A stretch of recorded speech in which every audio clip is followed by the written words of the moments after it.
శకునాలను వాటి ఫలితాలపై భారతీయులకు ఎంతగానో విశ్వాసం ఉంది. శుభకార్యాల నిమిత్తం బయలుదేరుతున్నప్పుడు, శుభకార్యాలకి సంబంధించిన పనులను ప్రారంభిస్తూ ఉన్నప్పుడు సహజంగానే శకునం చూస్తుంటారు.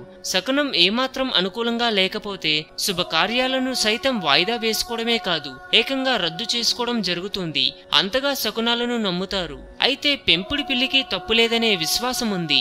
ఇంట్లో పెంచుకునే పిల్లి కాకుండా మరో పిల్లి ఎదురుపడితే దానిని అపశకునంగానే భావిస్తుంటారు. శుభకార్యాలు నిమిత్తం బయలుదేరినప్పుడు హఠాత్తుగా ఓ పిల్లి ఎదురొచ్చి ప్రదక్షిణంలా చుట్టూ తిరిగి వెళితే వెంటనే ఆ ప్రయాణం మానుకోవాలని శాస్త్రం చెబుతుంది. ఎందుకంటే ఈ విధమైన శకునం వలన కార్యహాని జరుగుతుంది.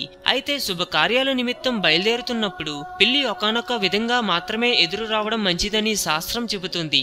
ఎలుకను చంపి చచ్చిన ఎలుకను నోట కరుచుకుని పిల్లి ఎదురుపెడితే అది శుభ సూచకంగా భావించాలి, కార్యసిద్ధి జరుగుతుందని గ్రహించాలి. మిగతా సందర్భాల్లో ఇబ్బందులు తప్పవని శాస్త్రం స్పష్టం చేస్తోంది. హిందూయిజం గురించి మరెన్నో గొప్ప గొప్ప విషయాలను తెలుసుకోవడం కోసం మా ఛానల్ని సబ్స్క్రైబ్ చేయండి. ఈ వీడియో మీకు నచ్చినట్లయితే లైక్ చేయండి, షేర్ చేయండి.